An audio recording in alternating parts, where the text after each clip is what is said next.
यह कहानी महाराज प्रेमानंद की जीवन से जुड़ी हुई एक वास्तविक कहानी है। बहुत समय पहले की बात है, जब एक गुरुकुल में केशवा नाम का एक शिष्य रहता था। वह पढ़ने में बहुत होनहार था, साथ में वो बहुत आज्ञाकारी भी था। केशवा के साथ उसके ही गांव का एक दूसरा भी शिष्य उसी गुरुकुल में था, जिसका नाम प्रेमा था, जो केशवा का सहपाठी था। एक तरफ जहाँ केशवा पढ़ने में होनहार था, तो वहीं दूसरी तरफ प्रेमा पूरा दिन गुमसुम सा रहता था, मानो जैसे कोई चीज उसे अंदर ही अंदर खाए जा रही हो। केशवा और प्रेमा के बीच जो अंतर था वो साफ तौर पे दिखाई दे रहा था। गुरु समझ नहीं पाते कि आखिर प्रेमा इतना उदास क्यों रहता। एक दिन जब गुरु शिष्यों को पढ़ा रहे थे, तब उन्होंने देखा कि सारे बच्चे बड़े ही ध्यान से गुरु की बातों को समझ रहे थे, पर प्रेमा का ध्यान भटका हुआ था। गुरुजी ने उसे तुरंत टोकते हुए कहा कि प्रेमा, तुम्हारा ध्यान कहाँ है? पर प्रेमा की तरफ से कोई भी जवाब नहीं आता है। गुरु को लगता है कि शायद प्रेमा असहज महसूस कर रहा है, इसलिए कोई जवाब नहीं दे रहा, और गुरु प्रेमा को बिना कुछ कहे उसके स्थान पर वापस बैठा देते हैं। जब शाम होती है तो सारे बच्चे संध्या आरती के लिए एकत्रित होते हैं। गुरु के आगमन के पश्चात संध्या आरती होती है। गुरु देखते हैं कि सारे बच्चे संध्या आरती में सम्मिलित हैं, लेकिन प्रेमा आरती में सम्मिलित होने के बाद भी कहीं खोया हुआ है। गुरु संध्या आरती की वजह से प्रेमा को कुछ नहीं कहते और अपनी आरती जारी रखते हैं। पर जैसे ही आरती संपन्न होती है, गुरु प्रेमा को अपने पास बुलाते हैं और कहते हैं कि प्रेमा, मुझे तुमसे कुछ जरूरी बात करनी है, इसलिए हम चाहते हैं कि तुम रात्रि भोजन के पश्चात मेरे पास आओ।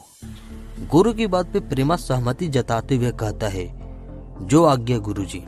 समय के साथ रात्रि होती है और सारे शिष्य रात्रि भोजन करने लगते हैं। सारे शिष्यों के साथ साथ प्रेमा भी रात्रि का भोजन करता है और गुरु के आदेशानुसार उनके पास चला जाता है। गुरु उससे पूछते हैं, क्या बात है प्रेमा, तुम हर समय इतना शांत और खोए खोए से क्यों रहते हो? गुरु की बात सुन प्रेमा की आंखों से आंसू छलक जाते हैं और प्रेमा कहता है कि गुरुजी, मेरे घर पे कुछ भी सही नहीं चल रहा है।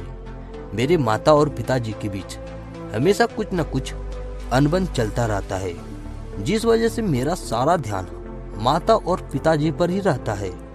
प्रेमा की बात गुरु को समझ में आ जाती है। वह प्रेमा से पूछते हैं, प्रेमा, क्या तुम नींबू का शरबत पियोगे? गुरु की बात भला कोई शिष्य कैसे काट सकता है, लिहाजा प्रेमा ने शरबत के लिए हामी भर दी। गुरुजी ने प्रेमा के लिए शरबत बनाया और उसमें नमक की मात्रा बढ़ा दी और फिर प्रेमा को पीने के लिए दे दिया। प्रेमा ने जैसे ही एक घूंट उस शरबत का पिया, उसका मुंह कड़वाहट से भर गया। प्रेमा को ऐसा मुंह बनाते देख गुरु उससे पूछते हैं, क्या हुआ प्रेमा, शरबत ठीक नहीं है क्या? प्रेमा ने उत्तर दिया, नहीं गुरुजी, शरबत तो ठीक है, पर नमक थोड़ा ज्यादा है। तब गुरुजी ने कहा, अगर ऐसी बात है तो तुम यह शरबत फेंक दो, मैं तुम्हारे लिए दूसरा बना देता हूँ। यह सुनकर प्रेमा कहता है कि गुरुजी, इसे फेंकने के बजाय अगर इसमें चीनी डाल देंगे तो यह संतुलित हो जाएगा और पीने योग्य हो जाएगा। गुरु ने प्रेमा के कहे अनुसार उसे चीनी दिया, जिसे प्रेमा ने शरबत में मिलाकर पीने योग्य बना दिया।